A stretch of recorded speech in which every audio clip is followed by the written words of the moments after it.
नमस्कार। हमने चुनाव के दौरान दो बातें अहम कही थी। पहली कि ये भाजपा सरकार बनेगी या मोदी सरकार। तो ये क्लियर हो गया है अब कि ये भाजपा सरकार बन रही है एनडीए की मदद से। एनडीए सरकार मेहनत कर रहे थे बहुत टाइम से कहते हुए, लेकिन एनडीए का कोई रोल नहीं है इस सरकार में। ये भाजपा की सरकार है, मोदी की सरकार नहीं है। अब दूसरी बात पर आप ध्यान दें, जैसे ही ये रिज़ल्ट आए, इसके पहले तक हमारे नागपुर वाले काका जी चुपचाप बैठे हुए थे। अब जैसे ही रिज़ल्ट आए और मोदी जी पिछवाड़े में गए तो काका जी ने कहना शुरू कर दिया है कि ऐसा करना चाहिए था, वैसा करना चाहिए था, मणिपुर जाना चाहिए, इधर इलेक्शंस में ज़्यादा समय नहीं खर्च करना चाहिए, बहुत सारी चीज़ें हैं जो अब गलत हो रही थी उन्हें ठीक किया जाए। ये सुनिए। ऐसे से देश कैसे चलेगा भाई? आखिर सबको देश ही चलाना है ना। दो पक्ष है, विरोधी पक्ष कहते हैं, मैं प्रतिपक्ष कहता हूं। वो विरोधी नहीं है, उसको विरोधी मानना भी नहीं चाहिए। वो प्रतिपक्ष है, वो एक पहलू उजागर कर रहा है, उसका भी विचार होना चाहिए। ऐसा जब चलना है तो चुनाव लड़ने में भी एक मर्यादा होती है। उस मर्यादा का पालन नहीं हुआ, क्योंकि उसका पालन होना इसलिए आवश्यक है कि हमारे देश के सामने चुनौतियां समाप्त नहीं हुई। अब 1 साल से मणिपुर शांति की राह देख रहा है, उसके पहले 10 साल शांत रहा। पुराना गन कल्चर समाप्त हो गया ऐसा लगा, और अचानक जो कलह वहां पर उपज गया या उपजाया गया, उसकी आग में अभी तक जल रहा है, त्राही त्राही कर रहा है। कौन उस पर ध्यान देगा? प्राथमिकता देके उसका विचार करना ये कर्तव्य है। तो ये अब बात क्लियर हो गई है कि पिछले 10 वर्ष से जो मोदी जी के चंगुल में चली गई थी ये पार्टी, उसको अब धीरे धीरे छुड़ाने की कोशिश शुरू हो गई है। मोदी जी के चंगुल में कैसे चले गई थी? जैसे ही वो 2014 में प्रधानमंत्री बने, उन्होंने तुरंत अमित शाह को पार्टी प्रेसिडेंट बना दिया। लोग कह रहे थे ये मंत्री बनेंगे, वो मंत्री, फला ढमका। वो कुछ नहीं, उन्होंने बोला पहले पार्टी पे कब्जा करो। तो उन्होंने अमित शाह को पार्टी प्रेसिडेंट बना दिया। अपने लोगों को उन्होंने 6-7 लोगों को चुन चुन कर, जिनमें विजय वर्गीय वगैरह शामिल थे, उनको महासचिव बनाया। उसके बाद जब पहला टर्म हो गया, दूसरा टर्म दिया गया अमित शाह को, फिर बारी आई कि भाई अब 2019 का चुनाव जीत गए हैं तो अमित शाह जी का गृह मंत्री बनना ज़रूरी है, ताकि ईडी सीबीआई ये वो पे कंट्रोल डायरेक्ट किया जाए। तो वो किया गया। इस बीच में पार्टी किसको दी जाए? तो जगत प्रकाश नड्डा। तो नड्डा जी को पार्टी दी गई और नड्डा जी कहने लग गए कि देवेंद्र हैं। तो इसलिए ये बहुत अच्छा चला। पिछले 10 साल पार्टी पर भी कब्जा रहा और गवर्नमेंट पर तो था ही। अब श्री मोहन भागवत जी का कहना है, और ऐसा पूरे भाजपा के अंदर ये फीलिंग जा चुकी है कि पार्टी का अस्तित्व अलग होना चाहिए। ये फीलिंग क्यों आई है?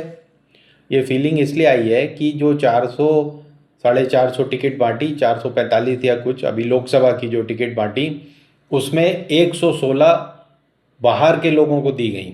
116 मतलब 1/4 टिकटें बाहर से आए लोगों को दी गई, आयातित लोगों को। इनमें मैं वो नहीं गिन रहा हूँ जो पिछले 10 साल पहले आयातित हो गए थे या 15 साल पहले। आयातित वो भी हैं, लेकिन जो हाल हाल में आए, शिवसेना से आए, कांग्रेस से आए, एनसीपी से आए और उधर नॉर्थ ईस्ट वगैरह की पार्टियों से आए, इन सबको मिलाकर करीब 116 लोगों को टिकटें दी गई। इसमें से 70 लोग हार गए। जीते कितने? ये 45-50। ये भी कोई कम संख्या नहीं होती। 240 में 45 लोग बाहरी हैं अभी भी। तो अगर ये बाहरी लोग वापस कांग्रेस में चले जाएं या अपनी पार्टियों में चले जाएं तो ये गवर्नमेंट तुरंत ऐसे हो जाएगी। तो ये तो खैर राहुल गांधी की भूल है, जैसे ही वो 9900 सीटें जीते उसी समय उनको आह्वान करना था कि कांग्रेसी वापस आए, उन्हें माफ़ कर दिया जाएगा, तो भाजपा को भी मुक्ति मिलती और कांग्रेस को अपने पुराने साथी मिलते। और जो भाई कांग्रेस में तो आना जाना लगा ही रहता है, कांग्रेस उसी तरह की पार्टी है। अब जो भाजपा के अंदर जो कबड्डी चल रही है उसके बारे में मैं आपको बताता हूँ। सबसे पहली बात ये हो रही है कि भाई महिलाओं को बराबर का रिप्रेजेंटेशन दिया जाए। तो महिलाओं को बराबर का रिप्रेजेंटेशन कैसे मिलेगा? आज 7 महासचिव हैं, एक भी महिला नहीं है। मतलब सरोज पांडे वगैरह को भी बाहर कर दिया था, तो अभी कोई नहीं है। तो वहाँ पे महिलाओं को जगह दी जाए पार्टी के ऑर्गेनाइजेशन में। बात ये भी चल रही कि शायद महिला प्रेसिडेंट बना दिया जाए, लेकिन मुझे नहीं लगता कि अभी कोई महिला ऐसी है जिसे प्रेसिडेंट बनाया जा सके। तो महिलाओं वाला किस्सा पहला। दूसरा, ये जितने आयातित लोग हैं इनको तुरंत टिकट न दी जाए। जैसे चौहान साहब आए, अगले दिन राज्यसभा में घुस गए। जिंदल जी आए, अगले दिन लोकसभा, अगले दिन भी नहीं, 1 घंटे के अंदर लोकसभा का टिकट दे दिया गया। अब पार्टी चाहती है, भागवत जी चाहते हैं, आरएसएस चाहती है, और भी जो नीचे से संदेश जा रहे हैं कि भाई ये सरकार की दादागिरी बहुत हो गई, अब पार्टी को भी कुछ करना चाहिए। तो उन लोगों का कहना है कि भाई अब जब भी किसी आयातित आदमी को टिकट दी जाएगी पहले पार्टी से पूछा जाएगा। सिर्फ चुनाव समिति कह रही है कि ये जीत सकता है इसलिए इसको दे दी जाए, ऐसी टिकट नहीं दी जाएगी। तो अगर ऐसा होता है तो ये इंपोर्ट वाला जो चैप्टर है वो तो क्लोज हो जाएगा। तो ये एक बड़ी मुश्किल आने वाली है। लेकिन पार्टी चाहती है कि हम अपना वर्चस्व सरकार पर भी कायम करें। तो सारे अच्छे लोग तो सरकार में शामिल हो गए हैं, अब इधर कौन बचा है? अब कोई ना कोई नड्डा तो चाहिए बनाने के लिए पार्टी प्रेसिडेंट। तो ये जो अब नई सोच जो आई है भाजपा के अंदर, उसमें यही विचार बन रहा है कि पार्टी को सर्वोपरि किया जाए, या तो महिला प्रेसिडेंट दिया जाए, या महिलाओं को कम से कम 2 या 3 महिलाओं को महासचिव बनाया जाए। विभिन्न क्षेत्रों के लोगों को उसमें जगह दी जाए।